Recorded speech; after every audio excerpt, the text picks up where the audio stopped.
O Lula assinou nesta terça-feira o decreto de perdão presidencial para criminosos em situação de vulnerabilidade, como idosos, gestantes, mães de crianças e adolescentes, pessoas com deficiência ou doenças graves, mas vetou o indulto para os presos condenados pelos atos do dia 8 de janeiro ou por golpe. A decisão foi publicada no Diário Oficial da União e exclui também líderes de facções criminosas, condenados por crimes de violência contra a mulher, crianças e adolescentes, além de condenados por crimes hediondos como tortura, lavagem de dinheiro e outros, que se avolumam também. Esses não foram, então, contemplados. O indulto natalino está previsto na Constituição e oferece o perdão da pena, permitindo ao preso ser libertado e também pode resultar na extinção total da pena a partir do decreto que for estabelecido aquilo que está detalhado nele. Todos os anos, o governo debate os critérios de quem poderá acessar ou será excluído do benefício. Então vamos com o nosso time de juristas mais uma vez, começando pelo Acácio Miranda, para fazer a interpretação do indulto natalino e excluindo algumas classes, como por exemplo aqueles condenados pelos atos do dia 8 de janeiro. O indulto, assim como outras medidas previstas no nosso Código Penal e na nossa Lei das Execuções Penais, David, é um benefício, aliás, a todos os presos e a todos os condenados que preencham os seus requisitos. Nós já falamos muito aqui no Brasil sobre a anistia, sobre a graça, agora estamos falando sobre o indulto, assim como falamos da saída temporária, da progressão de regime, portanto, são todos institutos previstos na legislação. O indulto tem duas características principais. Primeira, ele é editado ao final do ano pelo presidente da República, normalmente é o ministro da Justiça quem vai assiná-lo, e ele contempla todos os crimes e todas as situações previstas dentro de determinados parâmetros. Então, se nós olharmos para o decreto de indulto, ele leva em consideração todas as penas proferidas antes de 2012, todos aqueles crimes que não sejam hediondos, todos aqueles crimes que não sejam praticados com violência e grave ameaça à pessoa. Portanto, são requisitos genéricos. Afinal, um benefício, com exceção à graça, ele deve ser genérico. O presidente da República, ao editar este decreto, deve olhar para os requisitos e não para os beneficiários. O problema é, em 2018, mais ou menos, o presidente Temer, o ex-presidente Temer, editou um indulto que foi questionado pela Procuradoria-Geral da República e foi julgado pelo Supremo Tribunal Federal inconstitucional. A partir dali, os indultos que não olhavam quem eram os seus beneficiários passaram a ser editados e decretados ao final do ano, tendo sempre uma escorregadinha dessa no sentido de deixar um ou outro inimigo de fora. E quando eu digo inimigo, não é um inimigo do Estado que tenha praticado algo ruim, é um inimigo do governante de plantão. E é o que nós estamos acompanhando nesse momento. O governo federal, numa atitude muito inconstitucional, no meu entendimento, exclui aqueles crimes perpetrados no 8 de janeiro e exclui exatamente para que os seus adversários políticos não sejam beneficiados. Num país onde é princípio constitucional da administração pública a impessoalidade e num país onde uma lei ou um decreto também devem ser editados de forma impessoal, me causa muita perplexidade você expressamente excluir os seus adversários políticos. Isso tem cara, cheiro e o gosto amargo da política, especialmente porque nós já discutimos no dia de hoje o PL da dosimetria, que foi aprovado na Câmara dos Deputados, pode ser aprovado no Senado Federal e sem que o seja no Senado, o presidente já disse que vai vetar, inclusive no próprio dia 8 de janeiro. Eu confesso a vocês que direito e política não deveriam estar misturados, porque a última esperança, quando a política falha, está no direito. Quando o direito deixa de cumprir esse papel e passa a ser um instrumento de vingança pessoal, é sinal que a nossa democracia não vive os seus melhores dias. No Senado da dosimetria já foi tratado, né? Já foi aprovado, mas com algumas alterações. Para o pessoal que nos acompanhou por toda a rede Jovem Pan de rádio, uma parte da rede fica por aqui agora os Pingos dos Is. Nós voltamos a nos encontrar no Morning Show a partir das 10 horas da manhã. Até lá. Para as outras plataformas, seguimos aqui justamente, né, sobre as tratativas em relação ao indulto natalino. Dávila, quero saber também a sua opinião. Um Estado criminoso é aquele que não honra a Constituição, as garantias individuais, o devido processo legal, a impessoalidade do juiz, o juiz natural, que não cumpre o que está na lei, mas cumpre a lei de acordo com as suas perspectivas políticas.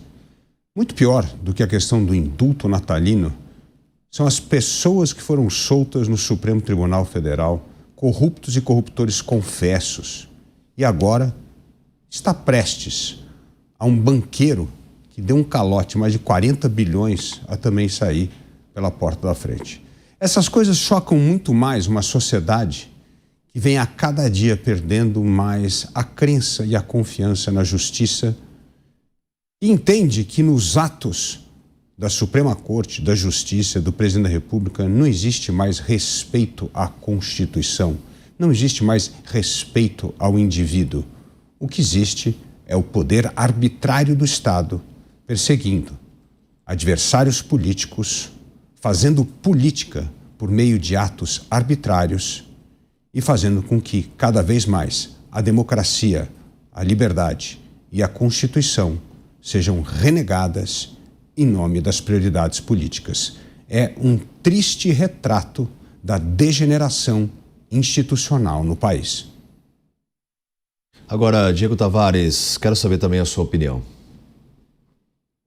David Tarso, a existência desse indulto natalino, que é praticamente cultura brasileira, né? Duas certezas que nós temos no final do ano é o Natal e o indulto natalino. Não passa um ano sem que nós não tenhamos esse massivo perdão dos crimes de pessoas que transgrediram a lei. Como eu disse aqui, isso já faz parte da nossa paisagem e é retrato, como eu disse no meu comentário anterior, de um Brasil falido, especificamente nesse caso, de um sistema carcerário falido. O Brasil não tem condições de manter os presos, as pessoas que se encontram cumprindo pena. E aí, quando surgem essas oportunidades, vamos colocar milhares de pessoas nas ruas, independentemente do cumprimento de pena, independentemente do recado, do símbolo que isso passa para a sociedade, mas nós vamos conseguir aqui um pequeno alívio com um sistema carcerário que já está totalmente afogado. A única novidade desse ano é que nós temos aí, como bem lembrou o Acácio Miranda, um elemento político muito latente, porque, como você disse muito bem, o presidente da República optou por não conceder o indulto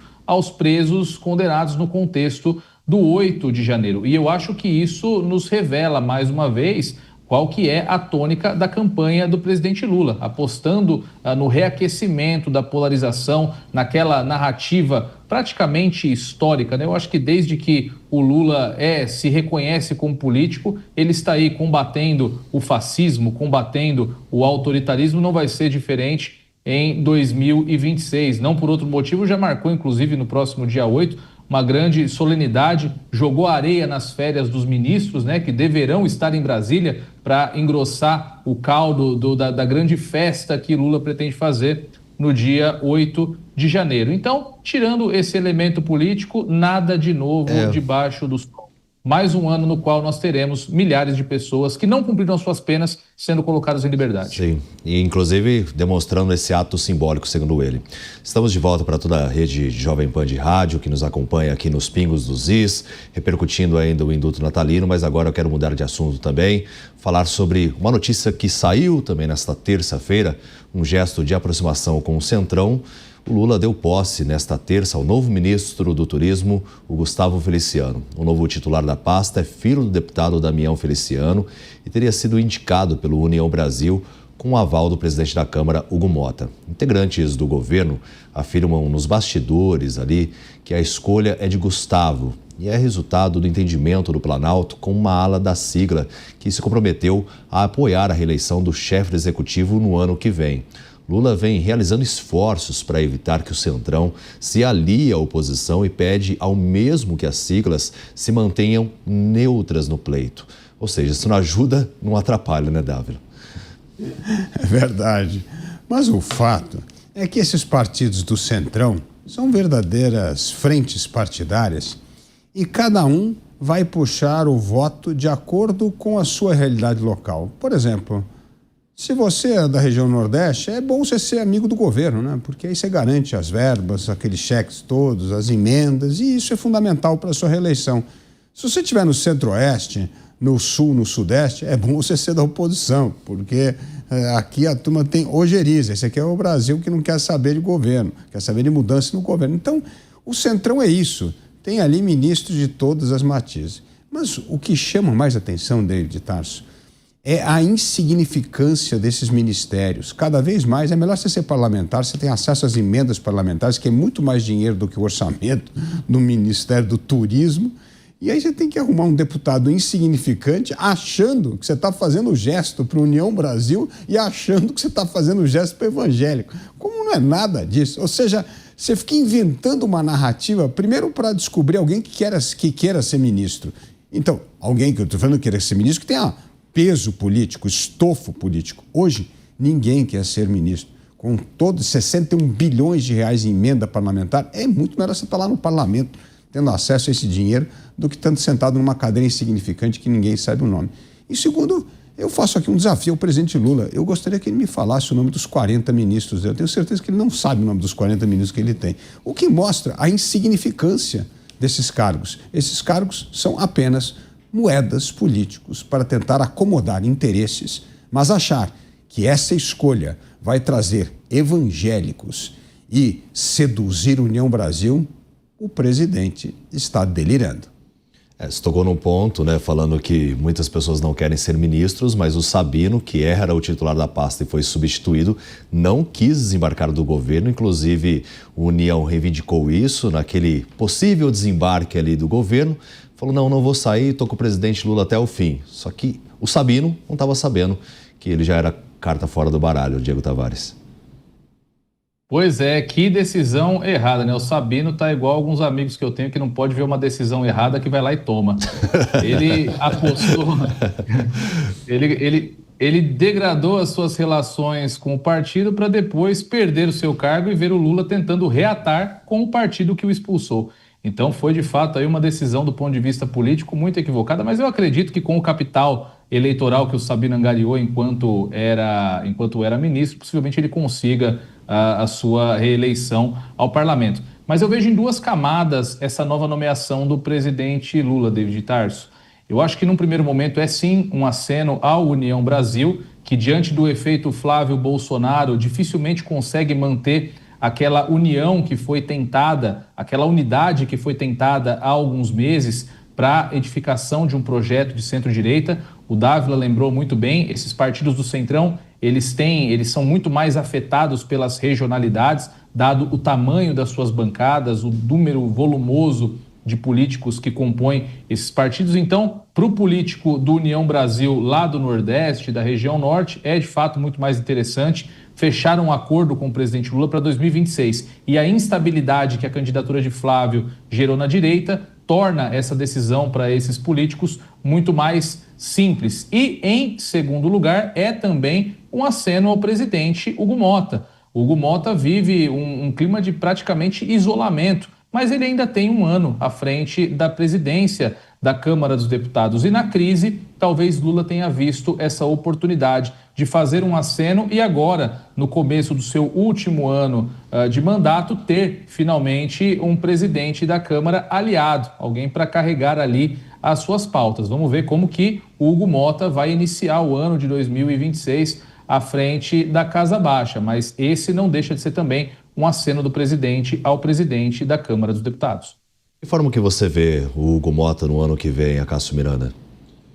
O Diego bem disse, o Hugo Motta não vive o seu melhor momento.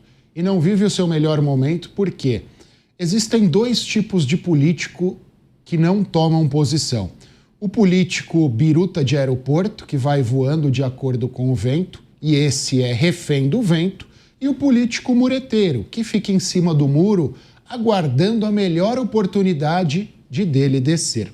O Hugo Motta tenta ser o mureteiro, faz gestos para o centrão, faz gestos para o bolsonarismo, faz gestos para o governo, mas no fim do dia ele não agrada ninguém. Inclusive o seu principal padrinho político nas eleições para a presidência da Câmara dos Deputados, Arthur Lira, já disse publicamente da sua insatisfação e do seu arrependimento em ter apoiado Hugo Motta. Então Hugo Motta terá um ano, eu não diria um ano, terá um semestre para mostrar a que veio. Porque a partir de junho ele já deverá ter tomado um posicionamento em prol do governo ou em prol da oposição.